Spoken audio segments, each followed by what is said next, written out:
Bueno amigos, soy 9 y les contaré la octava parte de Leyendas Urbanas Locuendo. Bueno, esta comienza así.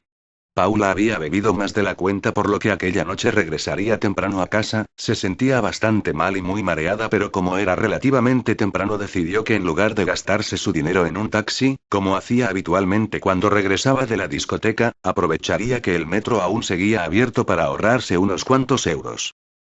El trayecto era largo y las pocas personas que viajaban en su vagón parecían tan cansadas como ella. Solo un grupo de amigos que bromeaban al fondo del tren hacían el suficiente ruido con sus bromas y risas para mantenerla despierta, pero cada vez tenía que luchar con más fuerza para no quedarse dormida.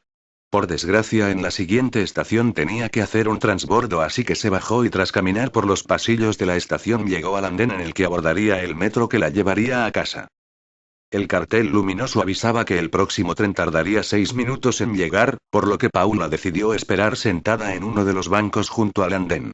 El silencio y la soledad de esa estación provocaron lo inevitable y a pesar de sus esfuerzos se durmió y casi sin darse cuenta se recostó en el banco usándolo como si fuera una cama. Era tan profundo su sueño provocado por la borrachera que cuando pasó el último metro de la noche ni siquiera lo sintió pasar. Hasta pasada más de una hora no se despertó. Por suerte la borrachera parecía haberse esfumado parcialmente tras la cabezadita, pero algo parecía no ir bien. El cartel que avisaba la llegada del próximo tren estaba apagado y al mirar la hora en su teléfono móvil se dio cuenta que eran casi las 2 de la mañana. Asustada empezó a subir las escaleras mecánicas de la estación, que ya estaban apagadas, para salir de allí. La parada en la que tenía que hacer trasbordo era una de las más antiguas, viejas y pequeñas de la ciudad, por lo que la sensación de agobio y miedo eran mucho más intensas. Al llegar a la salida, la peor de sus pesadillas se hizo realidad. Las puertas estaban cerradas y no había nadie en la estación, por lo que por más que gritara nadie podría escucharla desde la calle. Además su teléfono estaba sin cobertura. Esas malditas estaciones casi nunca tenían señal y las puertas de cristal herméticamente cerradas la separaban del exterior aún por unos cuantos metros. Paula no sabía qué hacer, miraba a las cámaras de seguridad y hacía gestos esperando que alguien desde algún puesto de control pudiera verla, pero ella misma sabía que eso era imposible. No había nadie controlando las cámaras porque la estación había sido cerrada desde fuera. ¿Cómo era posible que nadie la despertara?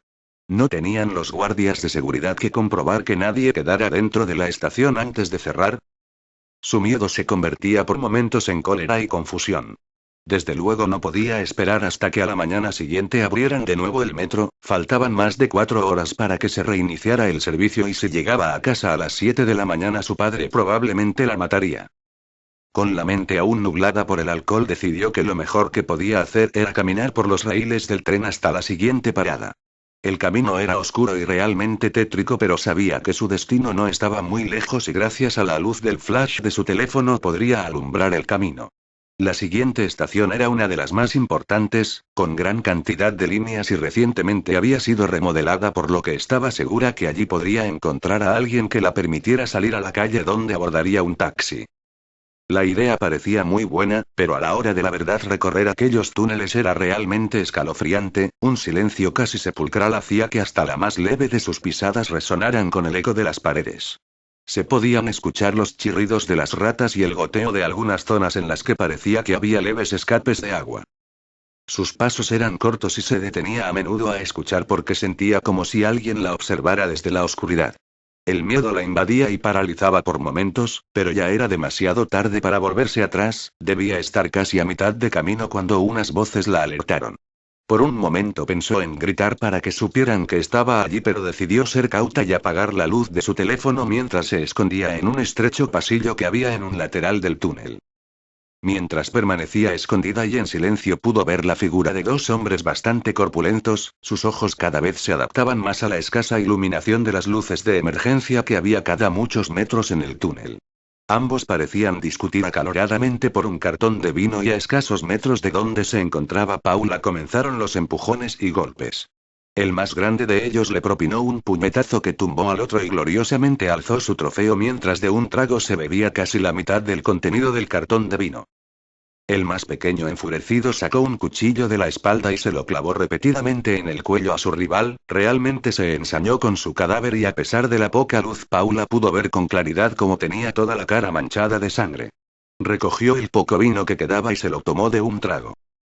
Paula estaba temblando del miedo, no se atrevía ni a respirar y desde luego mucho menos a moverse. Si estaba lo suficientemente quieta tal vez el vagabundo asesino se iría de allí sin verla. Pero la casualidad no se quiso aliar con ella y justo cuando el asesino se daba la vuelta para marcharse del lugar la batería de su teléfono la delató.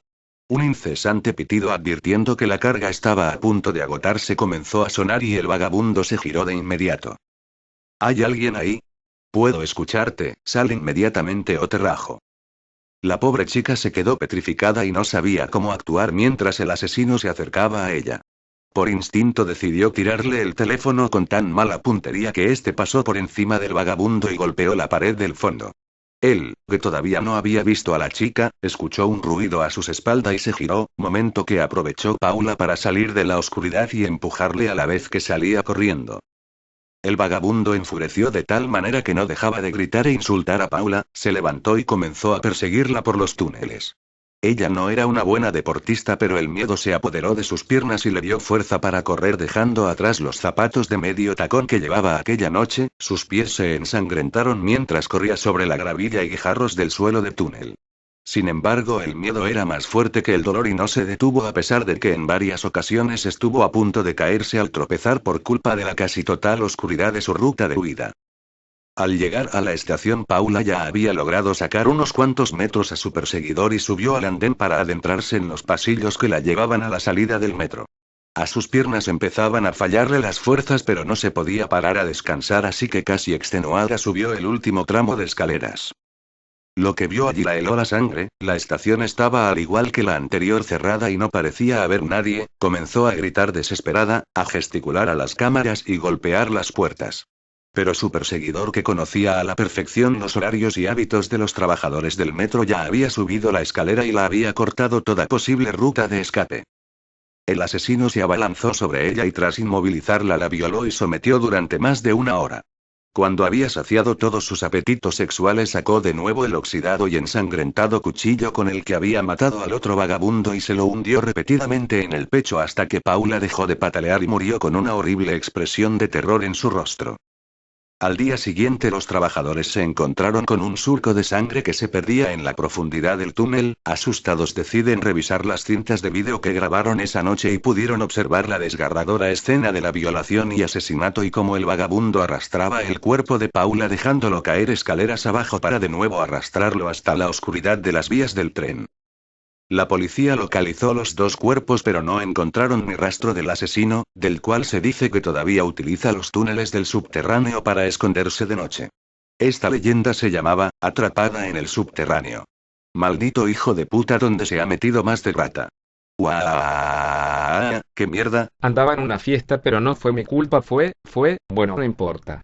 Ahora les contaré la siguiente leyenda esta se llama. El autobús fantasma.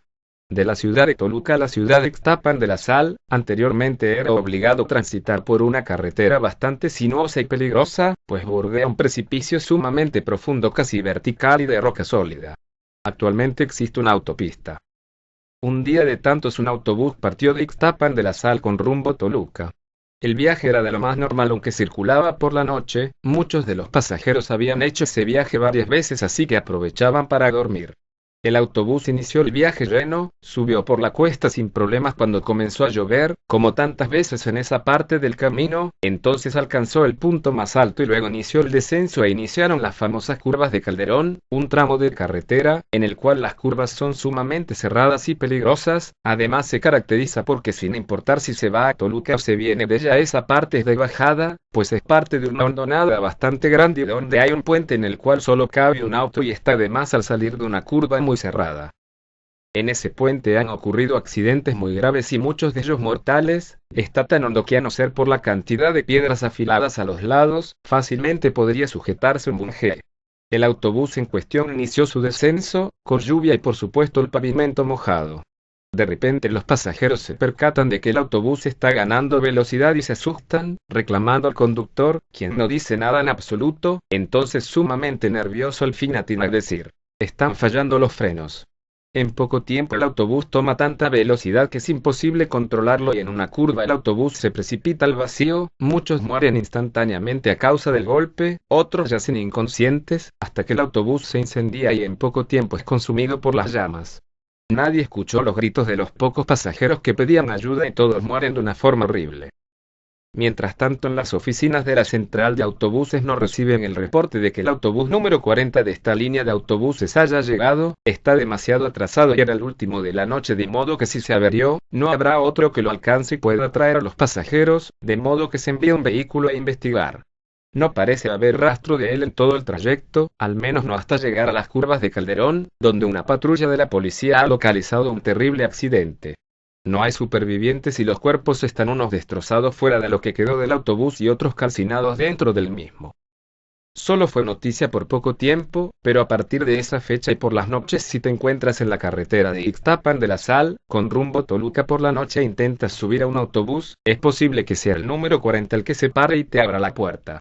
Al abordarlo notarás que es un autobús antiguo, pero en buenas condiciones, y como algunas líneas de autobuses usan vehículos no tan nuevos, no te importará mucho, pero entonces te percatarás de que aun cuando va lleno, con personas de pie, hay siempre un lugar vacío, o 2 o 3, siempre de acuerdo con el número de personas que se acaben de subir.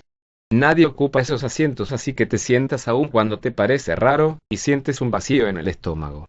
Te percatas de que a pesar de la hora nadie va dormido, mujeres, hombres y niños van despiertos, pero nadie habla, ni siquiera los niños, es un silencio pesado, además todos van bien arreglados. ¿Por qué? Nadie lo sabe. El auxiliar del chofer, quien revisa los billetes o te cobra el pasaje, comienza pocos minutos después a revisarlos, preparas el importe de tu pasaje, pero jamás pasa a tu lugar para solicitar el costo, eso es aún más raro, pero piensas que al bajar en la terminal pagarás. Llegas a Toluca sin contratiempos, pero pasada la medianoche, entonces el chofer detiene la unidad antes de llegar a la terminal y te dice que debes bajar en ese momento, aunque el trayecto no ha acabado y no entiendes la razón, obedeces. Entonces al llegar a la altura del chofer, el único que habla, y al intentar pagar tu pasaje, te dice que no es nada y añade: baja ahora y no te gires antes de que cierre la puerta o jamás dejarás el autobús. Quienes obedecen, bajan y no se giran, sino hasta que se escucha el sonido de la puerta al cerrar y el motor del autobús arrancar, solo para darse cuenta de que no hay autobús, este mismo ha desaparecido. Los desobedientes al bajar y girarse ven el autobús hecho pedazos, dentro esqueletos descarnados y el chofer mirándote sin decir nada. El autobús desaparece y la persona en cuestión muere unos días después. Se dice que a partir de ese momento su fantasma sube al autobús y viajará eternamente en él por causa de su desobediencia. Si por casualidad algún día viajas a Ixtapan de la Sal y de regreso tu auto no funciona, no te arriesgues, si es de noche, a subirte a un autobús, quizás sea el número 40.